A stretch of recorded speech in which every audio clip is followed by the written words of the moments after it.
नमस्कार, आप देख रहे हैं राष्ट्र प्रथम। आपके साथ मैं हूं तुषार शर्मा। राजस्थान के इस खास बुलेटिन में आपका स्वागत है। उन तमाम खबरों से आपको कराएंगे मुखातिब, लेकिन उससे पहले सुर्खियां।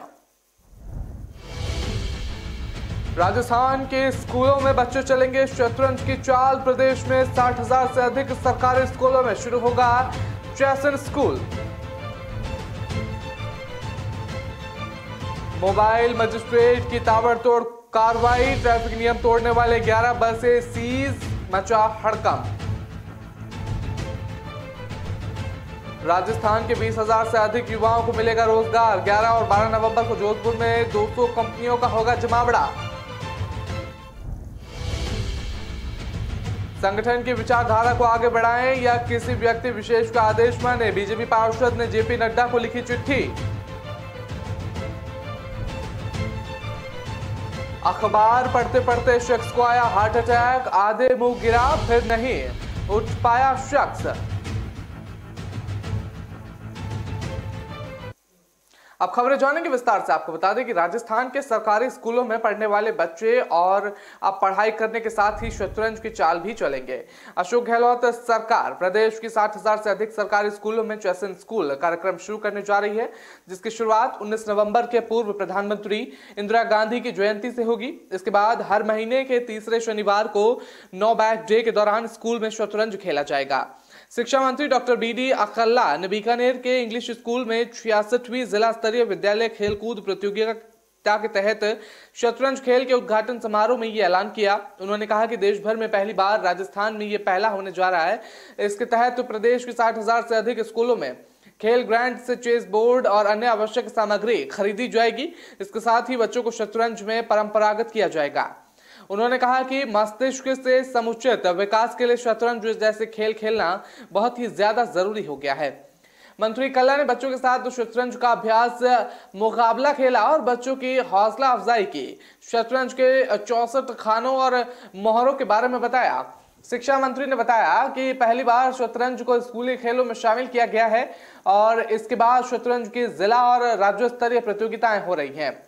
इन प्रतियोगिताओं में भागीदारी निभाने वाले बाल शातिर आने वाले समय में शतरंज के राष्ट्रीय और अंतर्राष्ट्रीय समर्थकों के राजस्थान का नाम रोशन करेंगे। उन्होंने कहा कि सरकार की मंशा है कि राजस्थान के अधिक से अधिक शातिर ग्रैंड मास्टर बने। और बता दें, उन्होंने चिंता जताते हुए कहा कि आज बच्चे जो हैं मोबाइल और वीडियो गेम में जाल में फंसते जा रहे हैं। इससे बच्चों का मानसिक विकास अवरुद्ध होता है और शतरंज जैसे खेल में विद्यार्थियों में सकारात्मक प्रतिस्पर्धा की भावना पैदा होगी। तो बता दें, ये शतरंज का खेल शुरू होने जा रहा है और शिक्षा मंत्री ने अपने बयान में ये तमाम बातें कही हैं।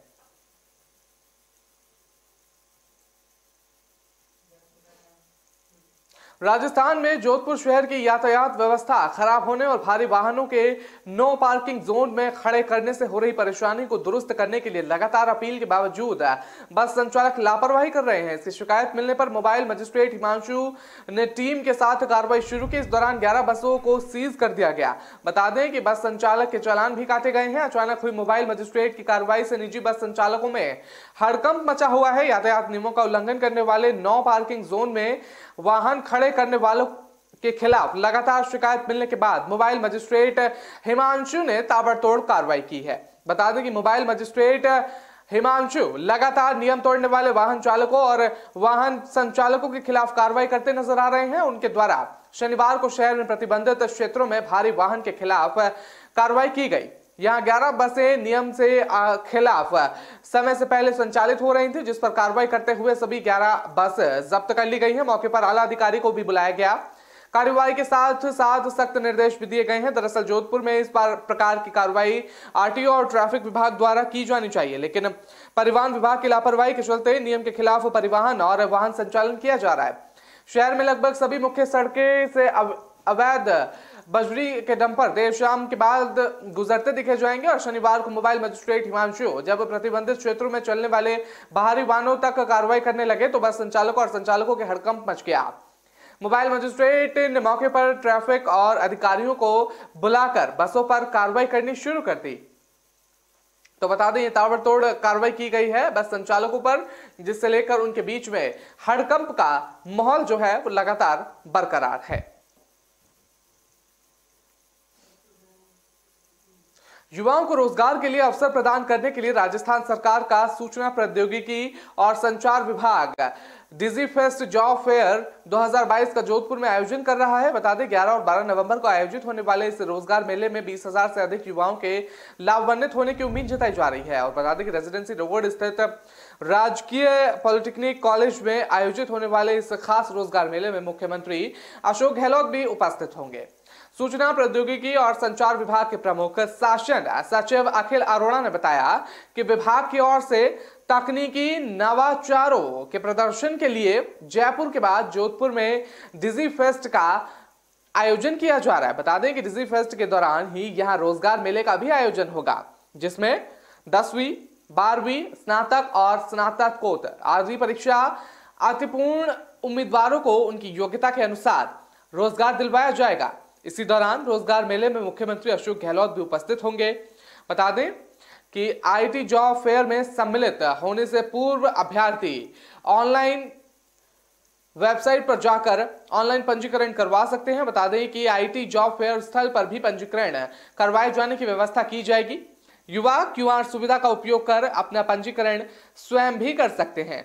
जॉब फेयर में पंजीकरण करवाया जाना बिल्कुल ही निःशुल्क है। तो बता दें 20,000 से अधिक युवाओं को इस रोजगार मेले का लाभ होगा। 11 और 12 नवंबर को ये मेला लगेगा और जहां पर 200 से ज्यादा कंपनियों का जमावड़ा लगने की उम्मीद जताई जा रही है।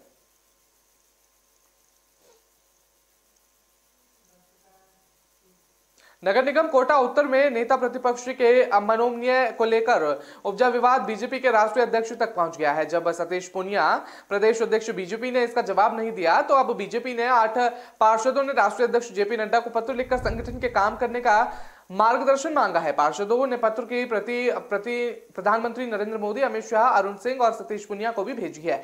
उन्होंने राष्ट्रीय अध्यक्ष को लिखी है कि हमारा मार्गदर्शन करें और बीजेपी की विचारधारा को आगे बढ़ाना है। यहाँ हरिकृष्ण बिरला लोकसभा अध्यक्ष के अभाई का आदेश मानते हुए कम करना है। और बता दें कि पार्षदों ने पत्र में लिखा है कि लगभग 2 साल पूरे कोटा में कोटा उत्तर और कोटा दक्षिण नगर निगम के चुनाव हुए थे, जहां ज्यादातर सीटों पर व्यक्ति विशेष के अनुसार टिकट दिए गए थे। इसमें से अधिकांश सीटें हारने के बाद कोटा उत्तर नगर निगम के कांग्रेस का बोर्ड वहीं बन गया। भारतीय जनता पार्टी का मजबूत गढ़ कहे जाने वाला कोटा दक्षिण भी कांग्रेस के हाथ चला गया। दोनों ही नगर निगम में कांग्रेस अपना बोर्ड बनाने में सफल हो गए। विगत 2 सालों से कांग्रेस बोर्ड के काम कर रहे शहर की जनता बहुत ज्यादा परेशान है। हमें बड़े ही दुख के साथ आपको ये बताना पड़ रहा है कि हमारे यहाँ नगर निगम कोटा उत्तर जो बीजेपी के लिए राजस्थान की सबसे कठिन सीटों में से एक है, जिसे कांग्रेस ने हत्या लिया है। और बता दें इसको लेकर जेपी नड्डा को पत्र भी लिखा गया है।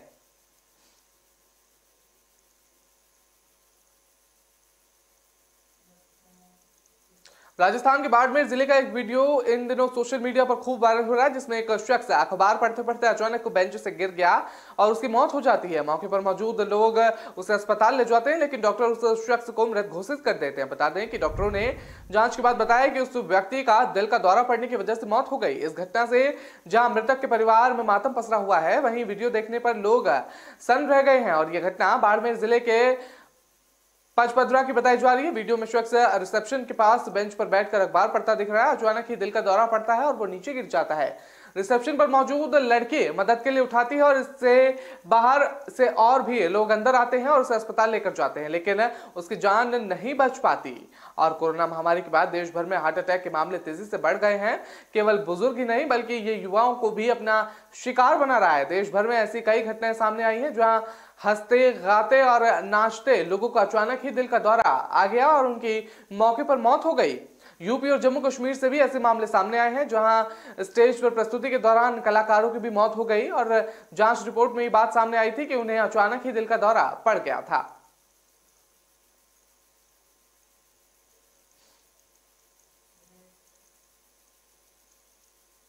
फिलहाल वक्त तो चला एक छोटे से ब्रेक का। खबरों का सिलसिला लगातार जारी रहेगा।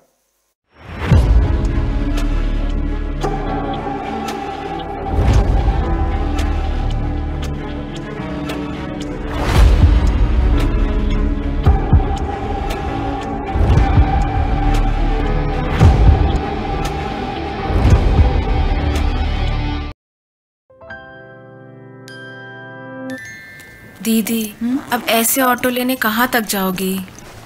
दरवाजे तक।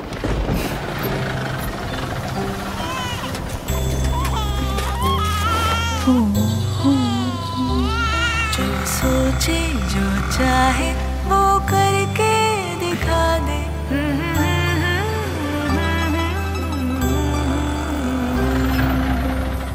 Thank you. Welcome back Kavita. Auto ढूंढने की परेशानी और पुराने तरीकों की कहानी पीछे छोड़ो। उबर ऑटो से बस सोचो और चल पड़ो। उबर, बस सोचो और चल पड़ो।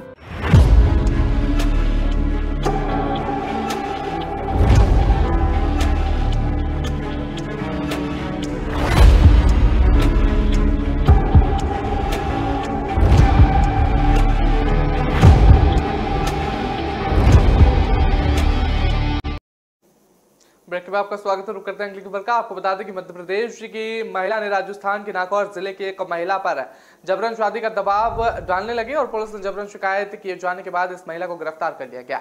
यह घटना नागौर के लंडू कस्बे की बताई जा रही है। पुलिस ने जानकारी दी है कि नागौर पुलिस अध्यक्ष राममूर्ति जोशी ने बताया है कि दोनों महिलाएं सोशल मीडिया के जरिए एक दूसरे के संपर्क में आई थी, जिसके बाद दोनों में दोस्ती हो गई थी।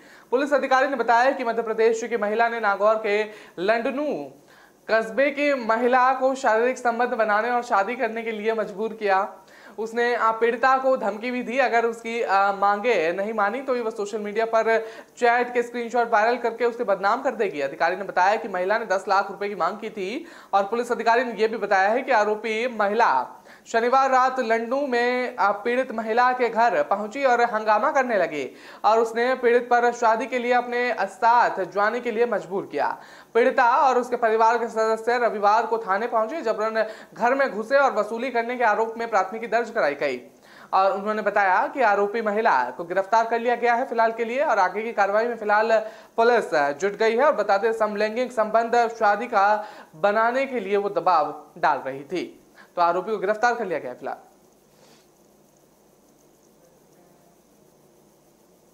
आप लोगों ने घर में काम करने वाले नौकर और बाई को लेकर सुना होगा कि वो अपने मालिक की सेवा करते हैं, साथ ही उनके लिए किसी और से भी लड़ पड़ते हैं। वहीं नेपाली घरेलू नौकर ने एक ऐसा कांड कर दिया है जिससे घर में काम करने वाले नौकरों को लेकर सवाल खड़े हो रहे हैं। दरअसल Jodhpur police commissioner east air force police थाना क्षेत्र की पोस्ट कॉलोनी में एक हैंडीक्राफ्ट व्यवसायी अशोक चोपड़ा के घर में काम करने वाले 4 नेपाली नौकरों ने परिवार के लोगों को नशीली गोलियां खिलाकर बेहोश कर करोड़ों रुपए की चोरी को अंजाम देकर मौके से फरार हो गए। नेपाली नौकरों ने इस कांड का खुलासा परिवार के लोगों के होश आने के बाद किया। इसकी पुलिस को सूचना दी गई। सूचना मिलते ही पुलिस और एफएसएल टीम मौके पर पहुंची और जांच शुरू कर दी गई।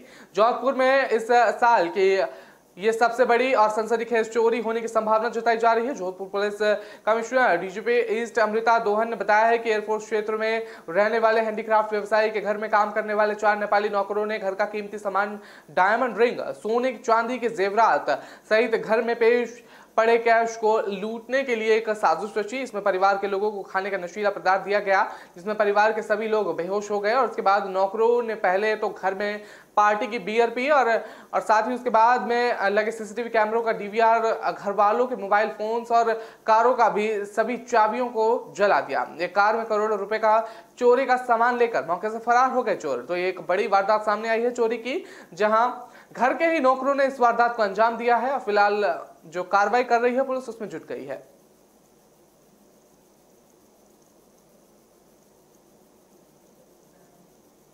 राजस्थान में सबसे बड़ी भर्ती परीक्षा होने वाली है। वनपाल और वनरक्षक सीधी भर्ती परीक्षा को रेट से भी बड़ी माना जाता है। बता दें कि वन भर्ती परीक्षा रविवार 6 नवंबर के चरण में है और वहीं वनरक्षक भर्ती एग्जाम 12 से 13 नवंबर को 2 चरणों में हो रहे हैं। दोनों एग्जाम के लिए 21 लाख से ज्यादा कैंडिडेट ने अप्लाई किया है। बताया जा रहा है कि कुल 2399 पर भर्ती के लिए परीक्षाएं हो रही है और इसमें से वनपाल में 99 और वनरक्षक के लिए 2300 पद हैं। जानकारी के लिए आपको बता दें कि 21 लाख में 2.13 लाख कैंडिडेट वनपाल और वनरक्षक दोनों ही परीक्षाएं देने वाले हैं और RSMSSB की ओर से वनपाल और वनरक्षक पदों पर भर्ती के लिए लिखित परीक्षा का आयोजन किया जा रहा है। वनपाल के 99 पदों के लिए 5,59,823 उम्मीदवारों ने अप्लाई किया है। वहीं वनरक्षक के 2300 पद के लिए 16,36,000 एप्लीकेशन आई है। ऐसे में बताया जा रहा है कि कुल 19.113 लाख उम्मीदवार ऐसे हैं जो फिजिकल इस एग्जाम के लिए आएंगे और जानकारी के मुताबिक कर्मचारी चयन बोर्ड की तरफ से कुल 6,775 एग्जाम सेंटर बनाए गए हैं। इनमें से 1,718 सेंटर वनपाल भर्ती के लिए हैं। बाकी के 5,000 57 सेंटर केंद्र वन रक्षक भर्ती परीक्षा के लिए बनाए गए हैं। और साथ ही आपको बता दें इसमें फ्री बस सेवा भी दी जाएगी उम्मीदवारों को। और वनपाल और वन रक्षक भर्ती की परीक्षा जो है वो लगातार जारी है।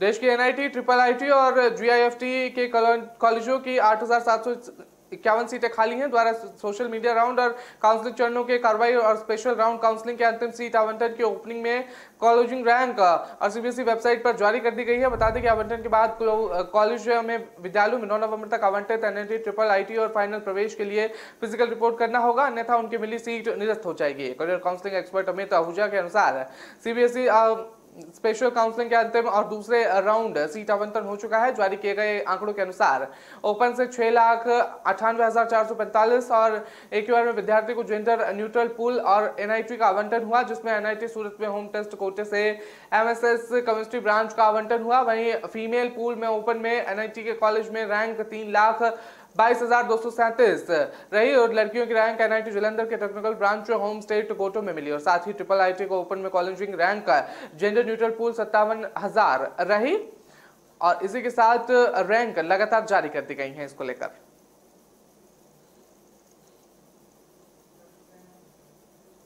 राजस्थान के उदयपुर जिले में हत्या का चौंकाने वाला मामला सामने आया है, जहां हत्या तलवार बेसबॉल से मारपीट के बदले कही है। और बता दें लेकिन जब आरोपी को गिरफ्तार के बाद हत्या का कारण सामने आया तो पुलिस खुद चौंक गई। आरोपी युवक ने कसम खाई थी कि युवकों का सिर फोड़ने के बाद बाल कटवाऊंगा और आरोपी ने ऐसा ही किया। फिलहाल मामले में पुलिस ने मुख्य आरोपी सहित 5 आरोपियों को गिरफ्तार कर लिया है। दरअसल घटना शहर के पास नाई थाना क्षेत्र की बताई जा रही है। नाई थाना श्याम सिंह रतनू ने बताया है कि दलपत सिंह ने रिपोर्ट पेश की और बताया कि उसके भाई लक्ष्मण की श्यामलाल, कैलाश, हेमंत और नारायण सहित अन्य 2 व्यक्तियों ने बेसबॉल, तलवार, लात, घूसे से मारपीट कर हत्या कर दी गई। सभी बॉलरों लेकर आए थे और बता दें जिस पर पप्पे उर्फ खेमराज चला रहा था और मामले की जांच शुरू की गई और घटना में कुछ समय बाद ही आरोपियों को गिरफ्तार कर लिया गया।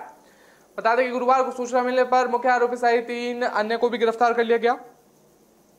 मामले का मुख्य आरोपी श्यामलाल है, जिनसे पूछताछ में खुलासा किया गया है कि कुछ दिन पहले लक्ष्मण ने अपने साथियों के साथ मिलकर उसके साथ मारपीट की थी और इसमें वह गंभीर रूप से घायल हो गया था। कई दिन तक होश नहीं आया। इसी बीच पिता की मौत हो गई। जब होश आया तो पता चला पिता नहीं रहे। उनकी असंतुष्टि के लिए होश नहीं रह सकता है और वो कसम खाई थी कि दुश्मनों के सिर नहीं फोड़ दूं तब तक बाल नहीं कटवाएगा वो, जिसके बाद उसने दोस्त के साथ मिलकर हत्या की घटना को अंजाम दे दिया।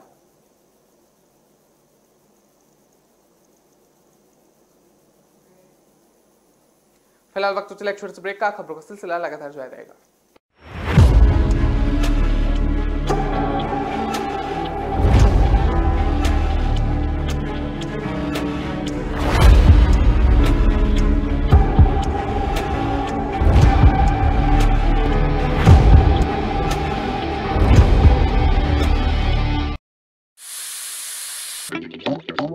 थोड़ा रोस्ट, थोड़ा फ्राई, थोड़ा लो, थोड़ा हाई, थोड़ा अपना वाला ट्राई। मेरा ट्विस्ट, मेरा टेस्ट, मेरा ट्विस्ट। अमृतसरी छोले, मेरे वाले छोले। वंडर मसाला, मेरा ट्विस्ट, मेरा टेस्ट।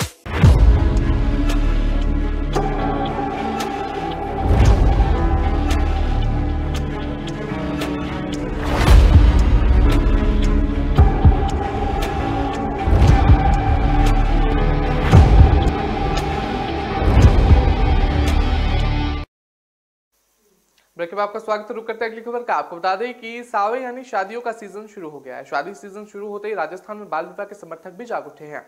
तमाम तरह के कार्यक्रम और पुलिस की सतर्कता के प्रदेश में बाल विवाह में कमी तो आई है, लेकिन इस पर भी पूरी तरह से रोक नहीं लग पाई है। इस बीच उदयपुर संभाग के बांसवाड़ा जिले में बाल विवाह का एक ही चौंकाने वाला मामला जो है वो सामने आया है। यहाँ एक छात्रा ने बाल विवाह के चंगुल से बचने के लिए अपने स्कूल के प्रिंसिपल को पत्र लिख दिया। मामला सामने आते ही हड़कंप मच गया। सूचना मिलते ही पुलिस, बाल कल्याण समिति और बाल आयोग उस बच्ची के घर तक पहुंच गए और सबने बच्ची की हिम्मत की जमकर जो है वो तारीफ की गई। घटनाक्रम बांसवाड़ा जिले के राजकीय उच्च माध्यमिक विद्यालय जनमोड़ा का बताया जा रहा है। यहाँ के स्कूल प्रिंसिपल परमार को उनके ऑफिस में 11वीं कक्षा की छात्रा ने अपनी दोस्त के हाथ एक पत्र भिजवाया। जब उन्होंने पत्र को लेकर खोल कर देखा तो वो चौंक गए और उसमें शादी की बात लिखी हुई थी और शुक्रवार रात को ही शादी होने वाली थी। अनीता परमार स्कूल से निकलने और सीधे पुलिस थाने पहुंची व थाना अधिकारी इंस्पेक्टर तेज सिंह को पत्र दिखाया। तेज सिंह तुरंत दल बल के साथ छात्र के घर पहुंचे और छात्रा के माता पिता की क्लास लगाई और छात्रा की शादी भी रुकवाई गई। छात्रा ने अपनी दोस्त के हाथ जो पत्र भिजवाया उसमें लिखा था कि मैं 14 साल की हूं और आपके स्कूल कक्षा 11वीं में पढ़ाई कर रही हूं। मेरे घर वाले जबरन आज रात को उसकी शादी करवाने वाले हैं और कई बार समझाया लेकिन उन्हें समझ नहीं आ रहा। मैं अभी शादी नहीं करना चाहती और अभी पढ़ना चाहती हूं, मुझे बचाओ। और वहीं इस पूरे मामले को लेकर थाना अधिकारी तेज सिंह ने बताया है कि हम संस्थान प्रधान की शिकायत पर छात्रा के घर पहुंचे और माता पिता को फटकार लगाई। उनका कहना था कि सगाई करवा रहे हैं और हमने उसके लिए भी उनसे मना किया और इसके बाद छात्रा को बाल कल्याण समिति में सक्षम और समक्ष पेश किया गया। तो बता दें ये बाल विवाह का एक मामला सामने आया है जहां छात्रा की शादी कराई जा रही थी जबरन लगातार, लेकिन छात्रा नहीं चाह रही थी। तो ये पूरा मामला जो है पुलिस ने वहां पहुंचकर निपटारा कर दिया।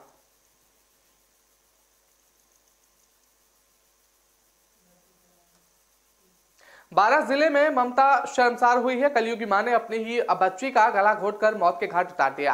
मामला सामने आने के बाद इलाके में सनसनी फैल गई। पिता की रिपोर्ट पर पुलिस ने पत्नी के खिलाफ हत्या का मामला दर्ज कर लिया। पुलिस अधिकारी राजेंद्र सिंह ने बताया है कि सूचना मिली थी कि शिव कॉलोनी निवासी और रेखा हाड़ा नामक महिला ने 12 वर्षीय बच्ची का गला दबाकर हत्या कर दी।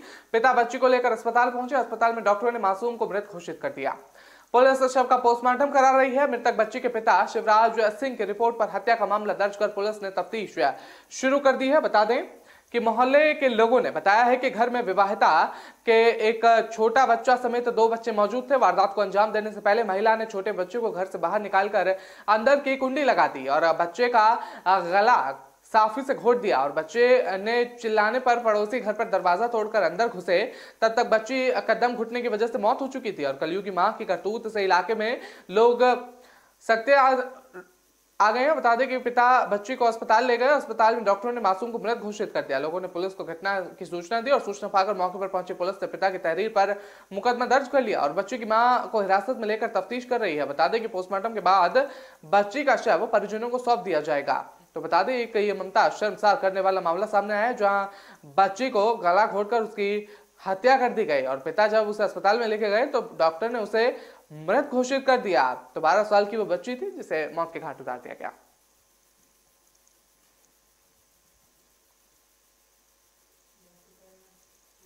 कोटा में पौष इलाके महावीर नगर विस्तार योजना में एक पैंथर ने सुबह उत्पात मचा दिया। पैंथर ने हमले में 2 लोग घायल हो गए जबकि 4 लोगों को इसे अपना शिकार बना लिया। सुबह पैंथर एक घर में घुस हुआ और बता दें इसे पकड़ने के लिए वन विभाग की टीम और पुलिस मौके पर पहुंच गई और पैंथर ने सुबह 2 जनों पर हमला भी कर दिया जिस पर ये पैंथर है और बता दें उसमें रहने वाले परिवार ने खुद को एक कमरे में बंद कर रखा और कोटा दक्षिण विधायक संदीप शर्मा और अन्य जनप्रतिनिधि मौके पर पहुंच गए। जैन मंदिर के पास रहने वाले महावीर नगर विस्तार योजना निवासी गोपाल ने बताया कि सुबह वो मॉर्निंग वॉक पर जाने के लिए घर से निकले हुए थे और इसी दौरान घर के नीचे की तरफ घुसकर बैठे पैंथर ने उन पर हमला कर दिया।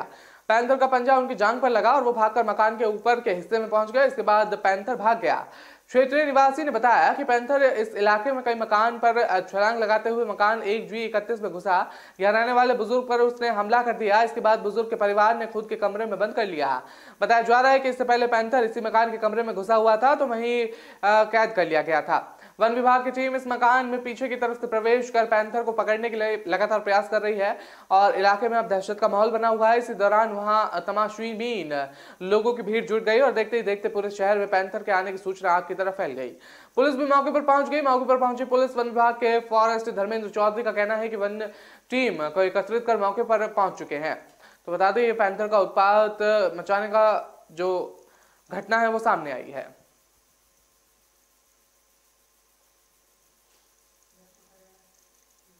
राजस्थान में अगले साल विधानसभा चुनाव होने हैं। उसी की वजह से अब अशोक गहलोत सरकार ने मतदाताओं को रिझाने की रणनीति पर काम करना शुरू कर दिया है। सरकारी कर्मियों के लिए ओल्ड पेंशन स्कीम और संविदा कर्मियों को नियमित करने के लिए घोषणा के बाद गहलोत सरकार अब नए जिले के गठन के जरिए मतदाताओं को साधने की कोशिश करेंगे और बता दें इसीलिए गठित कमेटी अगले महीने में रिपोर्ट सौंपने वाली है और उसके बाद मुख्यमंत्री द्वारा करीब 9-10 जिले के गठन का ऐलान अपने कार्यकाल के आखिरी बजट में करने की संभावना जताई जा रही है। राजस्थान में लंबे समय से नए जिलों के गठन की मांग उठ रही थी और वैसे भी प्रदेश में कई जिले ऐसे हैं जो क्षेत्रफल और जनसंख्या के लिहाज से काफी बड़े हैं।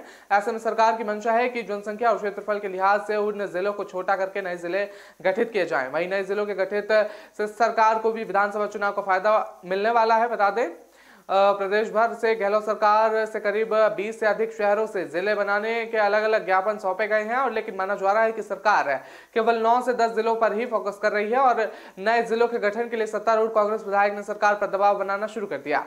पचपदरा विधायक मदन प्रताप जिला बनाने की मांग को लेकर बजट सत्र के नंगे पांव रहने का प्रण ले चुके हैं और वो बिना जूते चप्पल के ही रह रहे हैं फिलहाल।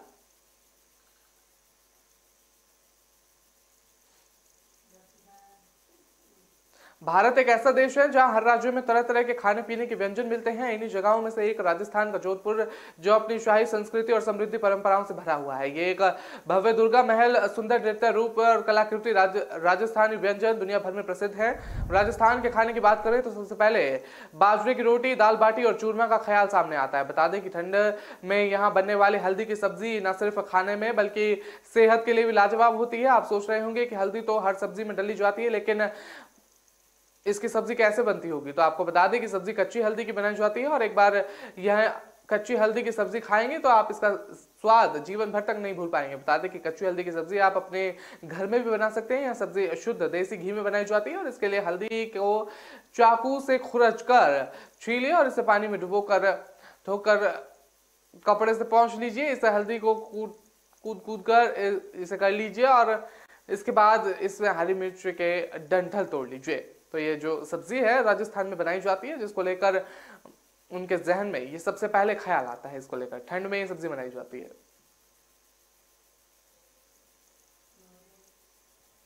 तो फिलहाल इस बुलेटिन में इतना, मुझे दीजिए इजाजत, नमस्कार।